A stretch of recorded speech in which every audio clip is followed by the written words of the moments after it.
Hi hello नमस्कार, स्वागत आहे तुमचं माझ्या यूट्यूब चॅनलमध्ये. तर बघा, रक्षाबंधनची घाई लागलेली आहे आणि सगळ्यांची लगबग सुरू झालेली आहे, सगळ्या तयारी वगैरे करण्याची.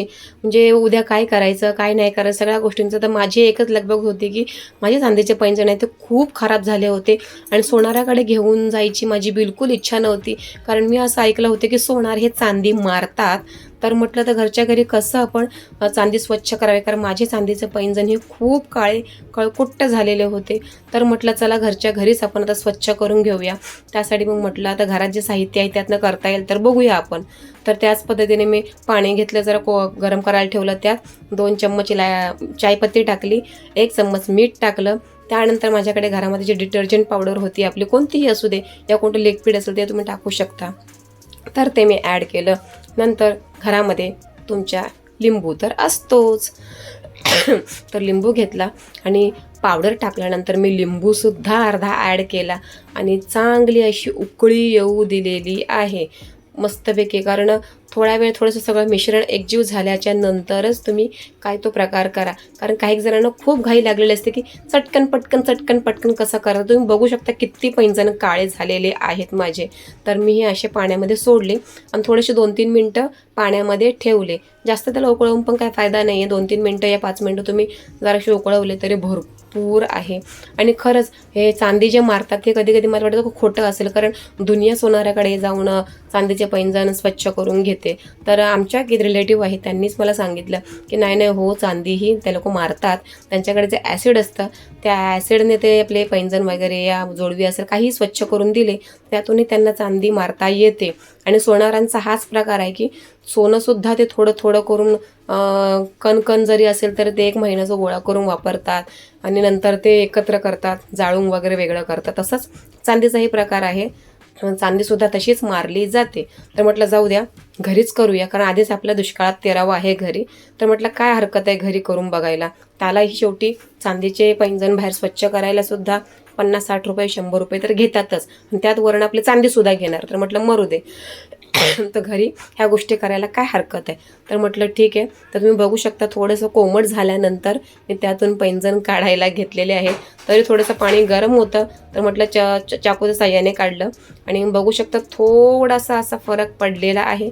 जास्त काही मला किंचित जाणवला नाही, थोडासा पडला आहे.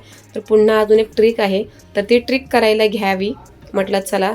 आणि ती ट्रिक तर नॉर्मलीही आपण करू शकतो, असं काही पाण्यामध्ये गरम न करता. आपली जी टूथपेस्ट आहे, आपण जे ब्रश करतो ते टूथपेस्ट, थोडासा फरक पडला आहे पण काय हरकत नाही आहे. तर म्हटलं चला टूथपेस्टने थोडंसं घेऊ आपण करूया, किंवा पावडरसुद्धा घेऊ. पावडरनं उलट जास्त फरक पडतो, पण आता पावडर सध्या नाही आहे. तर मग आपण जे कुठली वाईट आपली आहे ती टूथपेस्ट घेतली आणि चांगलं ब्रशच्या साहाय्याने व्यवस्थित घासून घ्या. कारण कसं आपण चायपत्ती टाकली होती पाण्यामध्ये, त्यामुळे त्याचे कण वगैरे सुद्धा अडकण्याची शक्यता असते. आणि आपण जेव्हा डेली पैंजण वापरतो तेव्हा त्या पैंजणमध्ये खूप अशी घाण गेलेली असते. धूळ माती चिखल वगैरे सगळं ते अडकलेलं असतं. तुम्ही बघू शकता खूप काळे झालेले असतात. आणि काही जण ब्रशने करतात, टूथब्रशने करतात स्वच्छ, पण ते मला योग्य नाही वाटलं. मी एकदा करून बघितलं तर खूप मेहनत लागते आणि व्यवस्थित होत नाही स्वच्छ. म्हणून मी कपड्याचा ब्रश घेतला आणि कपड्याच्या ब्रशने व्यवस्थितरित्या स्वच्छ करता येतं. मस्तपैकी असं टूथब्रश लावून तुम्ही दोन्ही बाजूने स्वच्छ करून घेतलं ना की बघू शकता पैंजण खरंच सुंदर आणि स्वच्छ झालेले आहेत.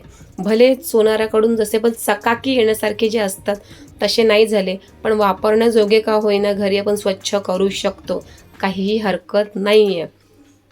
आता तुम्ही म्हणसाल असं का आणि तसं का. जर स्वच्छच करायचे असतील तर आपण चांगले चकमक होणारे नव्यासारखे दिसणारेच का करून घ्यायचे नाही. तर ज्याची त्याची चॉईस असते. मला नाही वाटलं, कारण मी 2दा का 3दा केलं होतं स्वच्छ. पण काय झालं त्याच्यावर जे आपले कलर जे असतात नाही का, पैंजणवर नेहमी बघा कधी कधी ना डिझाईन्स असतात कलर्सच्या. म्हणजे एक नेलपेंटसारखे ते कलर असतात चांगले दिसण्यासाठी, ते कलर पूर्ण तो उडून जातो जेव्हा आपण सोनाराकडून स्वच्छ करून आणतो. त्यावरचं ते स्वतःच सांगतात की आम्ही स्वच्छ करून दिले तर त्याच्यावरचं जी कलर आहे, ती शायनिंग आहे, जी डिझाईनवाली वगैरे, ते सगळं निघून जाणार. प्युअर ते पूर्ण चांदीचा दिसणार. तर म्हटलं मरू दे, घरच्या घरी स्वच्छ केल्यावरती आपली तो लाल हिरवा निळा कुठला तो कलर आहे तो तरी टिकून राहील. तर म्हटलं मरू दे, काय हरकत नाही आहे. तर बघितलं किती घाण पाणी निघालेलं आहे त्या पैंजणमधून स्वच्छ करताना. खूपच काय म्हणायचं त्याला. आता आपण वर्षभर घालतो पायामध्ये ते वेअर करतो पैंजण आणि नंतर कधी ते सणावारालाच ते काढतो स्वच्छ का. जशी आपण रोज आंघोळ करतो त्या पद्धतीने कधी आपण पैंजणला आंघोळ काय घालत नाही. आणि ते सगळं साबणाचा मैला, आपण कपडे धुतो ते निरम्याचा मैला, चालताना फिरतानाची माती धूळ सगळं काही त्या पैंजणमध्ये जाऊन अडकून बसलेलं असतं. तर त्यामुळे ते पैंजण खूप खराब झालेले असतात. आणि शक्यतो मला वाटतं ते आंघोळीच्या साबणामुळे ते अजून जास्त खराब होतात.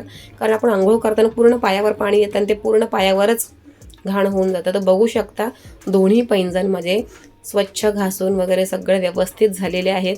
तर छान असे मनासारखे का होईना पण स्वच्छ झालेले आहेत. आता जे कोणी म्हणतात की खूप स्वच्छ चकाकी मारतं, तर तसं नाही आहे. हां, सायट्रिक ॲसिडने वगैरे काही जण करू शकतात. तर असे सुंदर आणि मस्त असे घरच्या घरी माझे पैंजण स्वच्छ झालेले आहेत. काहीशा 2-4 अशा घरच्या घरगुती गोष्टींनी तुम्ही सुद्धा घरी ट्राय करून बघा.